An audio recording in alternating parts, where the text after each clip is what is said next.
Okay.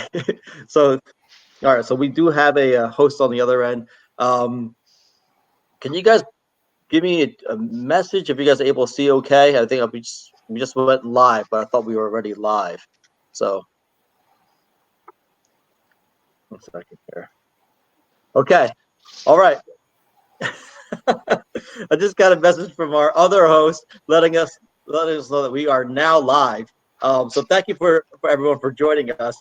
My name is Gabe Young, and I am going to be the host today for our Flex Pro webinar series. Uh, so today we're going to talk about tech transfers. The title of this topic is the Tech Transfer Whisperer, and this is what PMs wish they knew before they started. So joining us today, we have two special guests, two experts here on this panel. One is Bill Black, and the other one is Kevin Costello. So let me share a little bit with you, some of their expertise. So Bill is a senior project manager here at the FlexPro Group, and he has 25 plus years of experience in the pharmaceutical, medical device, and consumer products industries. And he has extensive expertise in compliance initiatives as well as technology transfers and product introductions. And he is also experienced in leading international cross-functional project teams.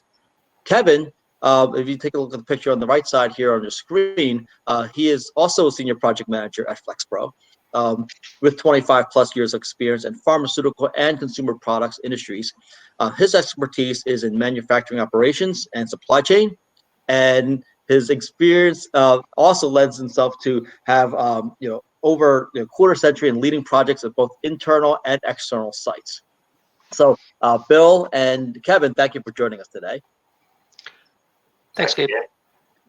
All right. So along the way, those of you who are joining us, feel free to ask some questions. This webinar is going to take about 30 minutes, and we're going to save some time at the end for us to answer some of the questions. So if you have things burning in your brain, get it out there. We're going to do our best to answer as many as we can at the end of this webinar. So I'm just going to go ahead and jump right in here. We have something here at FlexPro we call TTX, which is the Tech Transfer Excellence. And this is a 6-step approach. And the first step along the way, what we call here is the sub-project 1. So sub-project 1, this is the launch step. So when you take a look at the 6 different steps, one of the more important pieces of kicking off a project and make sure we do it right and start the right way is making sure that we identify, what those tasks are. And these 7 tasks are the ones that we to look at. And for the most part, if you don't do this part right, it could make it really challenging for you along the way. Hold on here. It looks like I have a problem with my connection. Can you guys still hear me okay? Yeah. Yep.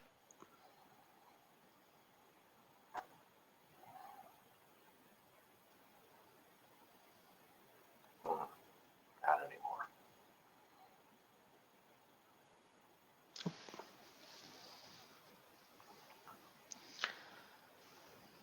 So please stand by, everybody. While Gabe comes back, he'll take us through the rest of the slides, and we'll get back to the Q&A shortly thereafter.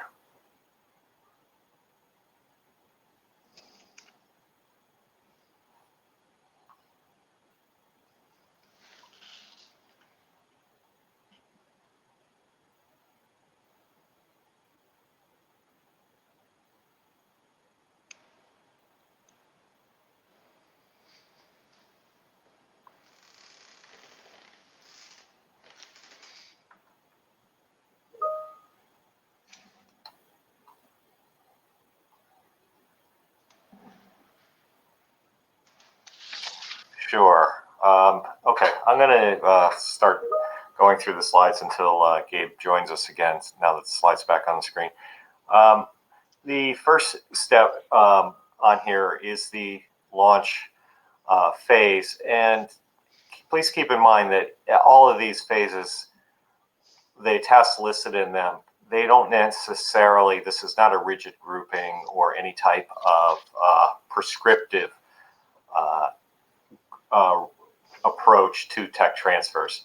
So obviously some of the most important aspects of getting things started are assembling the team, assigning roles and responsibility, and identifying stakeholders. Communications plan, typically, depending on the company, a charter is usually developed, but not always. and establishing strategy and goals for the team is usually outlined at least a high level, as well as ensuring that the team membership is full of internal and external experts that know about the areas that they're going to be held responsible for. So Gabe, welcome back. I'll let you take it from here. I kind of just ad-libbed a little bit on the first slide, so you can take it from here.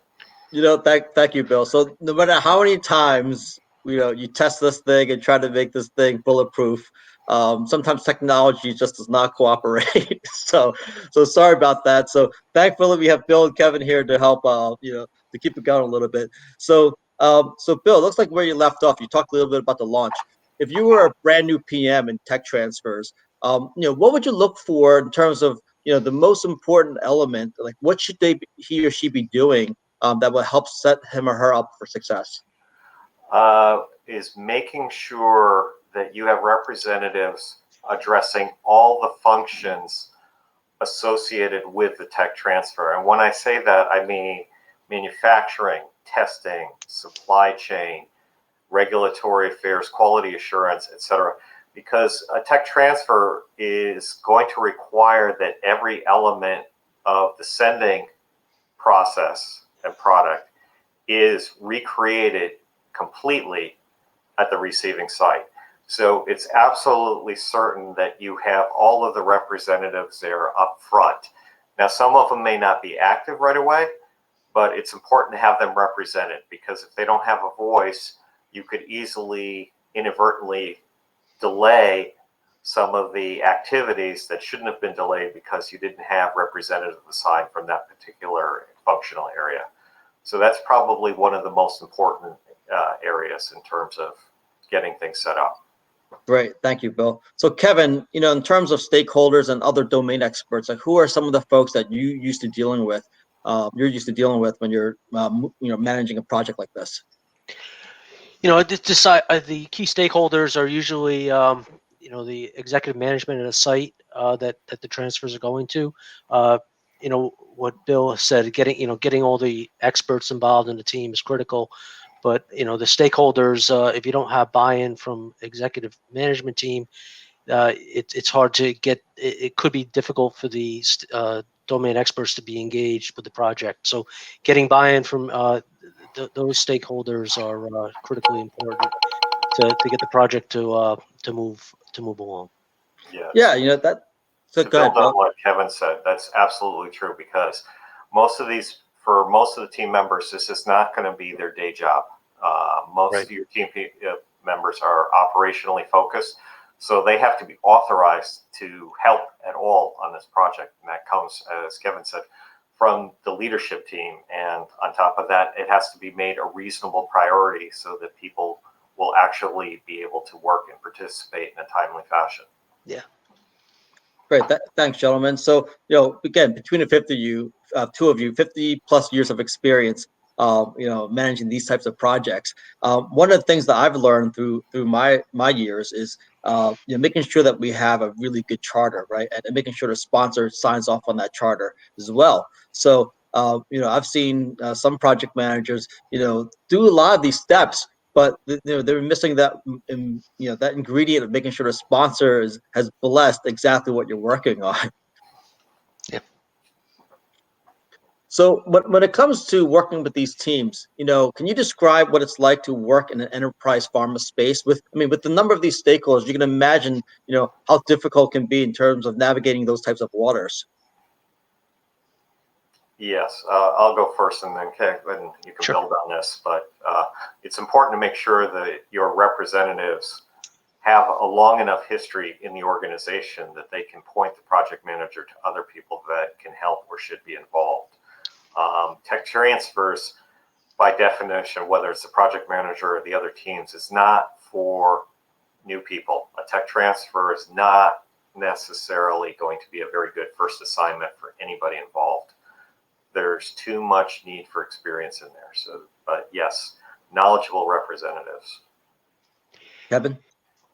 Yeah, my experience has been, within these large companies, there's a center of excellence for say sterile products or solid or those products. And for me, it was always critically important to get the feedback from the stakeholder at the center of excellence, so to speak, on the tech transfer project, because again, they've been through a lot of positive and negative projects, and they have the experience that they can navigate you through a project to avoid a lot of the early pitfalls that you would fall into without the expertise. So.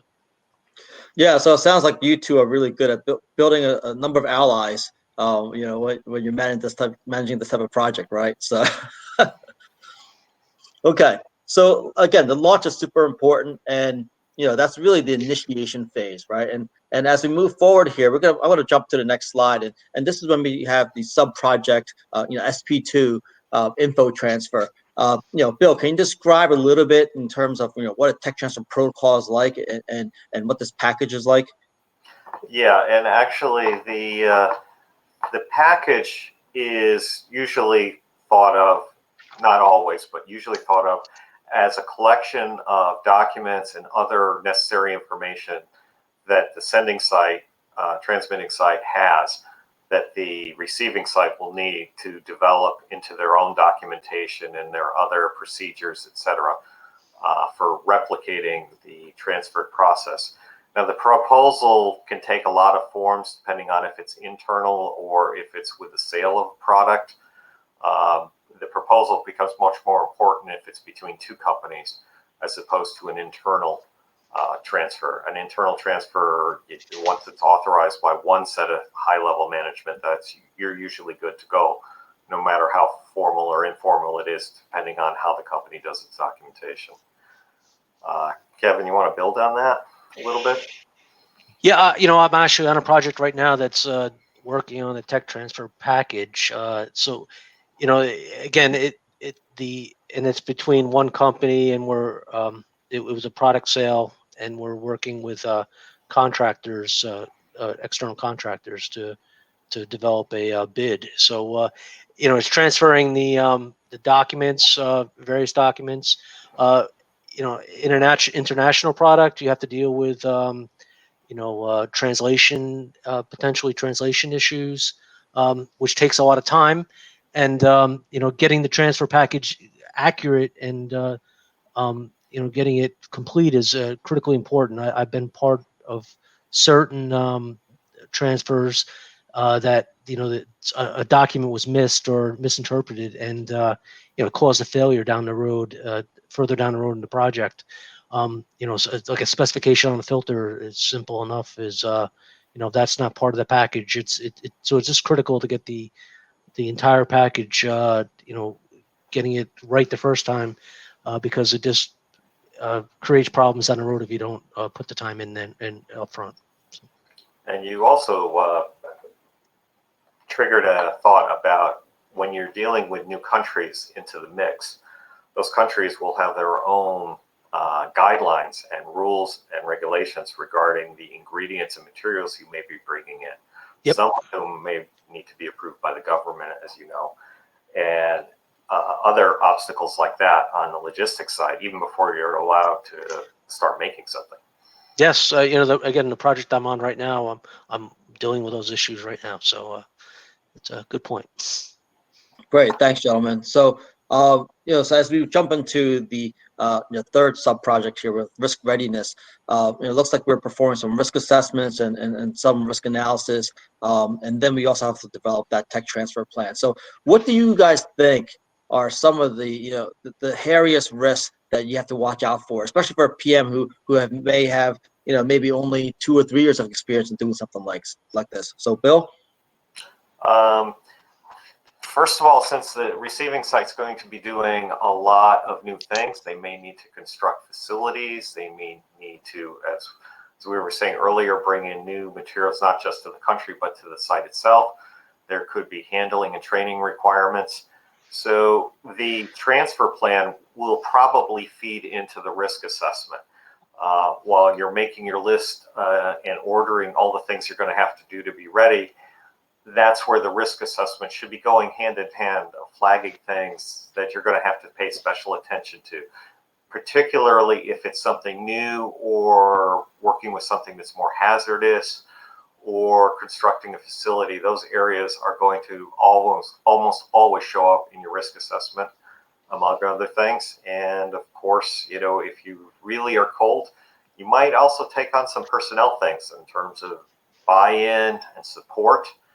It's up to the project manager to be reading the tea leaves even as early as this stage to make sure that you're going to get full cooperation. And if not, that needs to be flagged as you're developing the plan, because it's not just enough to know that you need the plan and what you're going to do, but you also make sure the receiving site has the will to actually carry it out. Great. Kevin, would you like to add to that? Yeah. So again, everything Bill said, I agree with, and I've one form or another had to deal with.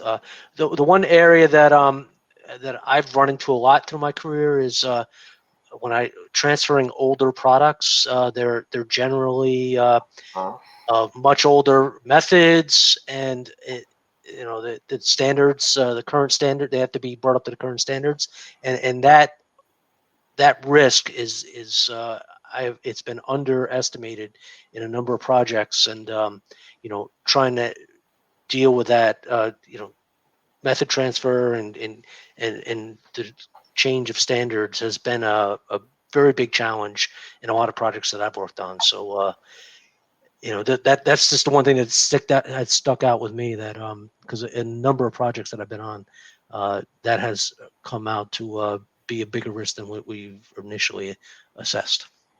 So when you actually, if I could just build on that for a second, Yep, go ahead.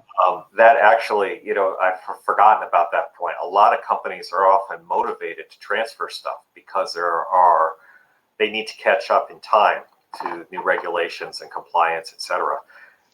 And that can be a driver for making the tech transfer in the first place or to outsource it. And suddenly the receiving site is given the burden of developing new things or bringing things up to a new standard, which means they're almost like developing it again. Yeah, exactly. It's a whole other set of things that you wouldn't think of, that issues that would arise, like impurities, and there's a number of different things that I've encountered that it just became a project in itself. The transfer, just reared its ugly head. So. No, look, these are extremely helpful insights because, without having this type of experience, I can imagine what a PM would, when they're doing a risk assessment, not knowing, some of these pitfalls to look out for ahead of time, how scary it could be, and how risky a project can really get if they're not identified and solved for really early on in terms of either avoiding the risk or mitigating the risk, right? So, yep. Awesome. So we're going to jump into the next slide here. The next sub-project is preparation. So, Bill, can you elaborate on how and why we would do some of these steps in this stage?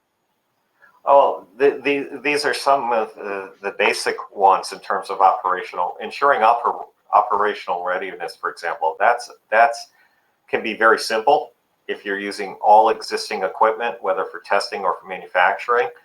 On the other hand, if you're constructing a new suite or a high potency suite or some other thing, operational readiness could actually be taking on physical construction and HVAC qualifications as well as equipment qualifications.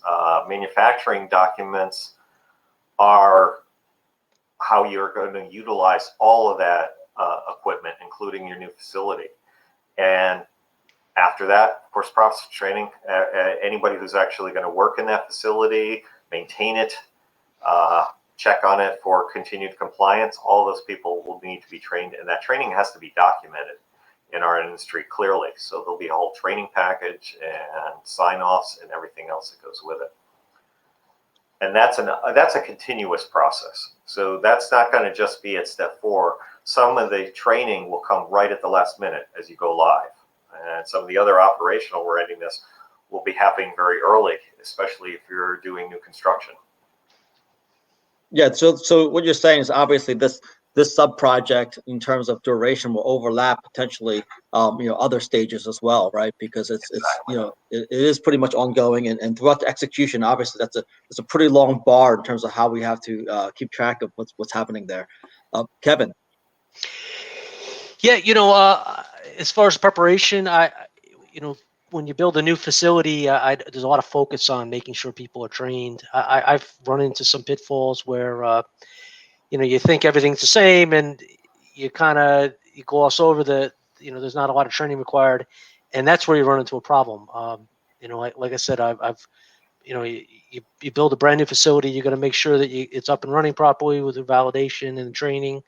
But some of the, just beware of, when you think everything's already in place, that's where generally I've found that you've had some issues because it's a specific training on something that you could miss, and again, it would just cause an issue in the preparation down the road. So. Yeah, I mean, I 100% agree. So thank you for that response here. The next sub project that we have is the validation portion, and this one has a little bit more meat to it. Bill, you want to kick us off with some of these points here to pay attention to? Yes, qualifying processes and procedures.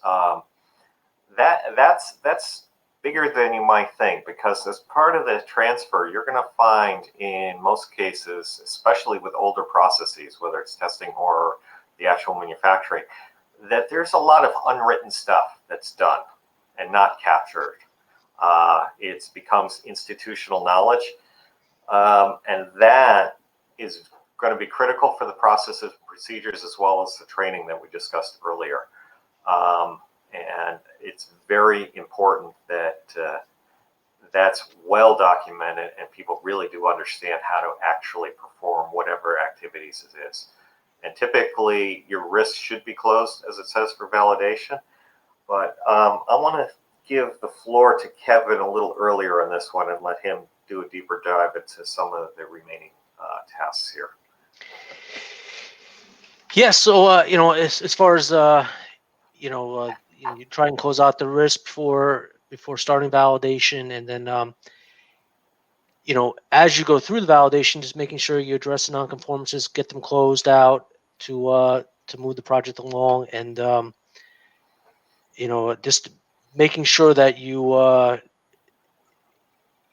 get all the governances approved also before proceeding. So Yeah. Yeah. So Bill, I want to back actually- you up for 1 second. Okay, Bill, you go ahead. mentioned that the first point in terms of qualifying processes and procedures. Obviously, there's already SOPs and other documentation in place. So what you're saying is potentially there are things that are happening operationally that's not documented, or they're not behaving the same way it was intended to when it was first documented. Yeah. You might say mix something, for example, for your QC testing as part of your sample prep. And it turns out, well, by mixing, they put it on a rotary shaker for 2 hours. Okay. That may not be documented. It just needs to be mixed. All kinds of crazy stuff like that. But I was thinking of something that Kevin raised that triggered something. Part of the risk associated with validation and nonconformances, there's always a possibility you're going to have to do an extra batch to truly address or resolve nonconformances. If the causes are human error or something like that, or something that's not easily closed out, you may need to be doing one extra batch or something. So in terms of your risks, what you order for raw materials, how much time you allocate, etc., should cover that possibility that there might be a do-over, so you can do it seamlessly and not have to bring in more stuff or release more material. You hope for success, but you plan for at least one failure in a validation, even though you've done it before. Strange things can happen at the worst time. Bill, I'll share a story of we were running a validation batch one time, and we were blending the batch. We found metal particles, and Exactly. Yeah. it turns out it was from an excipient that was made in China, and they had done some maintenance on a vessel, and there was some slag in the batch, and that's how we had to do this whole big investigation, but that caused a delay of months for a project. So that, again, that's pretty tough to plan for, but you have to anticipate that this stuff could happen. So. And actually, your delay of months brings up another important point. You have to make sure that the transmitting site is either not shut down or you have more than enough finished product inventory from the transmitting site to cover a very significant unexpected delay. If you've closed the plant, laid off the workers, and they're all gone, you're not going to be able to make more material to carry you through the extra time of the validation before you can start releasing product at the receiving site. So that, in terms of the risk, that's another big one. Drives the financial people crazy because they want it done. They want to close the plant and take the money for closing it, or shifting the process to a more favorable margin product. Delays that are beyond your control, like an external force like that, needs to be covered. Yeah, you guys mentioned that strange things may happen, but I think we know that they will happen. Every project will be an adventure, especially something like this, right? And that's what makes it fun, right? Because we know project managers. I mean, anyone could do a great job in when we have calm waters, right? But when there's a little bit of a storm and things are a little bit rough, the project managers have the right experience, who have captured the risk early on and tried to find ways to manage that risk along the way, who've built those really good relationships and created those allies early. That really helps that project manager have a more seamless type of project, despite some of these these scary things that may come along the way.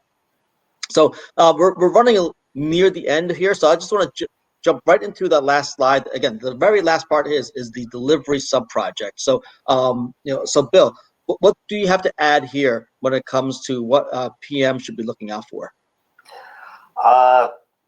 This part usually goes more smoothly because at this point, you've completed the validation, you've made product, it's typically released.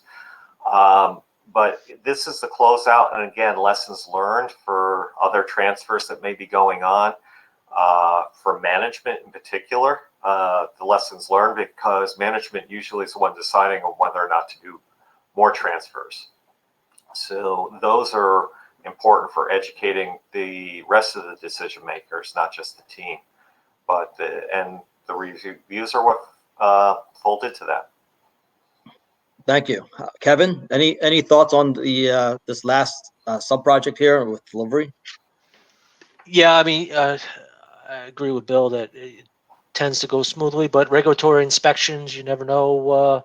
I found that there's a variation between the type of inspector that comes into a site that could be that could cause a delay, or some questions or delays. But for the most part, this does, once you get to this point, it does go relatively smoothly. Yeah, and in regulatory inspections, to build on what Kevin said, they may find that your manufacturing process was fine and just not like the entire QC laboratory period. Remember, when inspectors come in, they may be looking for this particular product that you transferred, but they also do check to make sure your overall systems are in good place. And once you open the door to let them in, you can't 100% control where they are going to go. So it's important that when you're closing out and getting ready for the product-based inspection, that it's as clean as possible, so that it doesn't divert or distract the regulators into some area of further investigation that has nothing to do with the process. Yeah, one other thought I had, as you were talking, Bill, is going back to the importance of getting the right subject matter experts on the team. Making sure that your regulatory strategy is robust up front, because I've run into issues that the company's done a filing and the FDA was just not satisfied with it and said, no, this is not. This strategy is say it's a CBE 30 or it's a pre-approval inspection, but the FDA says that instead of a CBE 30, and that would cause a delay. So goes back to the team, got to make sure the right members of the team are in place, but can cause a delay at this late stage here. So great, thanks, guys. So anyway, for those of you who've been following along, we do have a one-page snapshot of everything we've been sharing, and I may have mentioned it earlier on. Keep in mind that what we will do is also get this out to you folks after this webinar. So if you've been taking great notes, love it. Yeah, but if you want something that's a little bit more polished in terms of what we've been presenting, we're going to be sending this out to you as a follow-up. So of these 6 sub projects, it looks like, this is what a typical tech transfer would look like for, not something that Bill or Kevin has only done, but they've done a lot of other types of projects. So we do have a couple of minutes here. I want to finish up with some questions. So as a way for more questions to pop in, I want to ask you guys this first question. What are the kind of career experiences that are valuable to a project manager leading a tech transfer project? Bill, you want to start? Okay. Well, it's both depth and broadness of exposure to the various disciplines, manufacturing experience, laboratory, good understanding of laboratory practices and what goes on there, previous work, close collaboration with regulatory affairs. Tech transfers should be viewed as more of a mature career assignment for project managers and other participants. This is not where you do all your learning for the first time. So the more broadness and exposure in interactions, extensive interactions with the different functional areas, the better off you're going to be.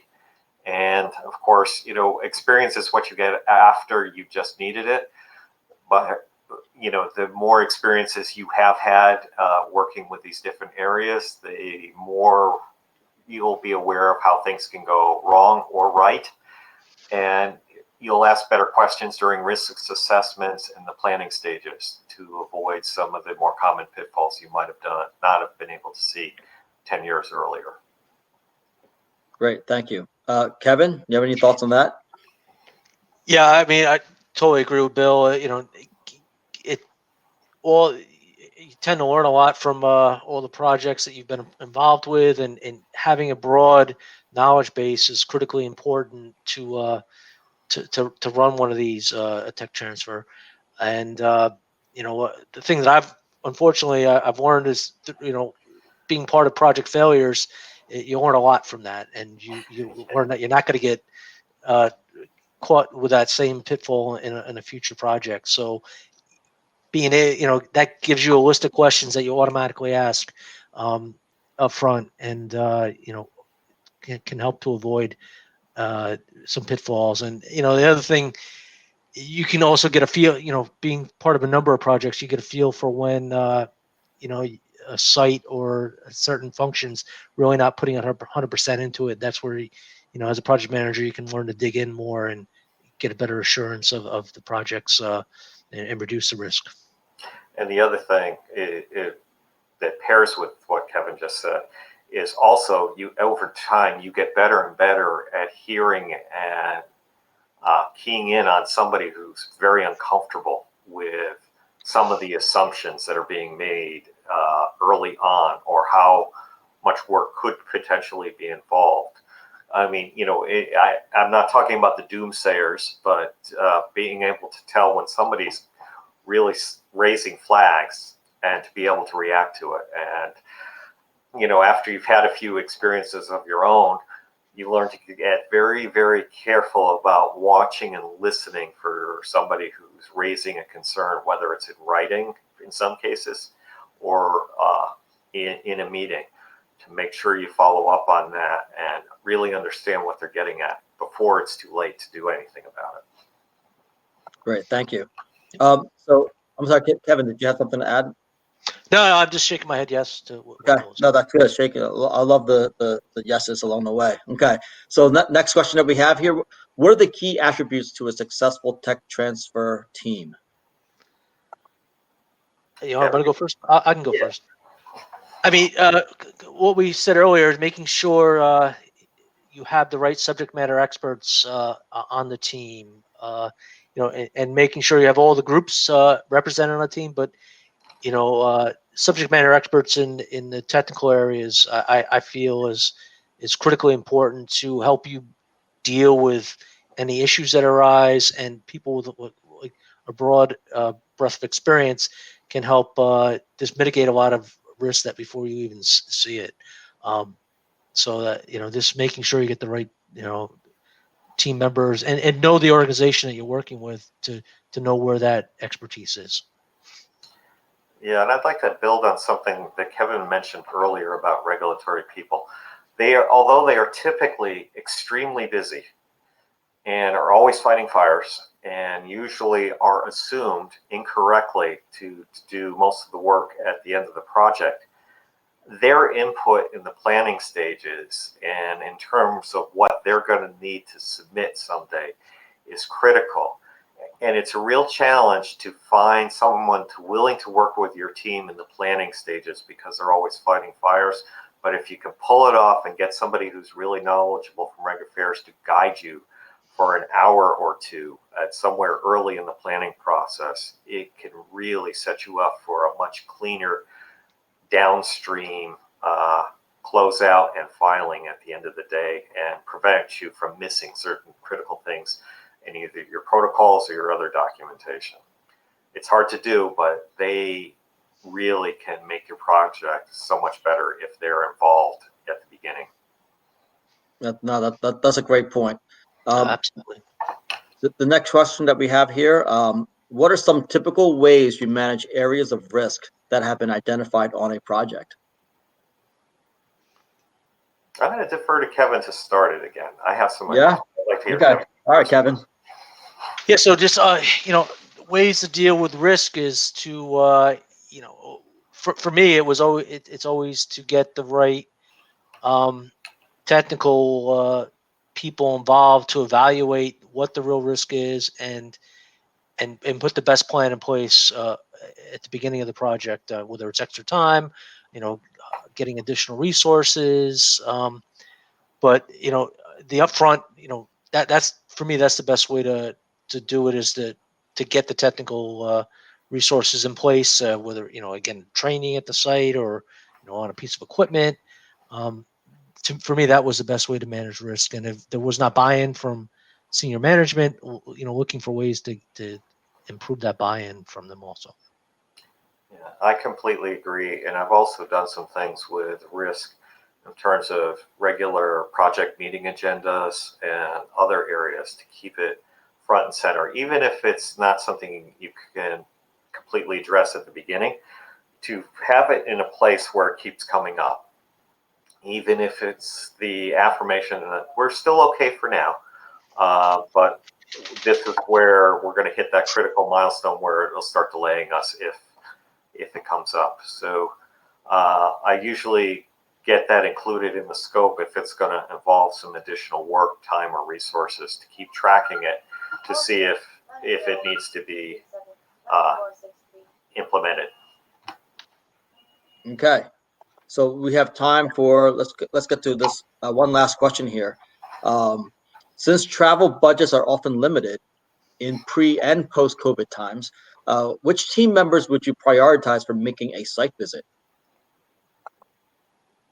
I'll take this one. Sure.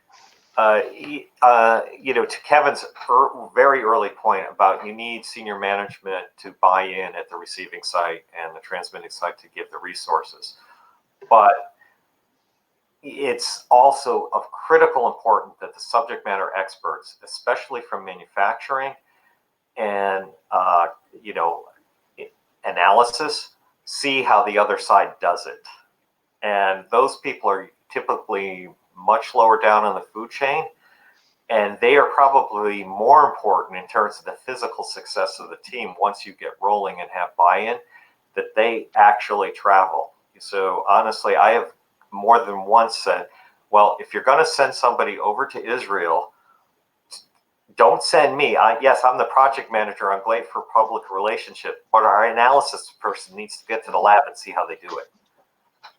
It's a little easier with videotaping and video broadcasts now than it was then, and the same goes for manufacturing. You need the receiving site to see how the originating site does it, if you can at all pull it off.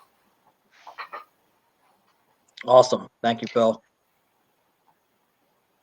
All right. I mean, I totally agree with Bill. And as far as manufacturing, I've worked to send a group of operators that are running the equipment on the shop floor to travel to a site to either do training at the new site or to learn how it's currently done at the site that's sending it to them. So Yeah. totally agree. Great. Hey, thank you. So, Bill, Kevin, again, appreciate the time you spent with us today. You two should be writing books on this stuff. I mean, you have a wealth of knowledge that we need to, to pluck out of there and share more to the rest of the world. For everyone else who joined us live today, thank you for being here. Again, we will have this as a follow-up, this TTX infographic for you. So we'll be sending that to your inbox. And those of you who are joining us, in a recorded format, you will also have the opportunity to access this infographic that will help you build this project plan, create the schedules, ask the right questions. Hopefully, this was helpful for everybody. Again, my name is Gabe Young, and Bill Black, Kevin Costello. Thanks a ton, and we'll see you guys next time. Thank Bye, you. everybody. Thank you. Take care.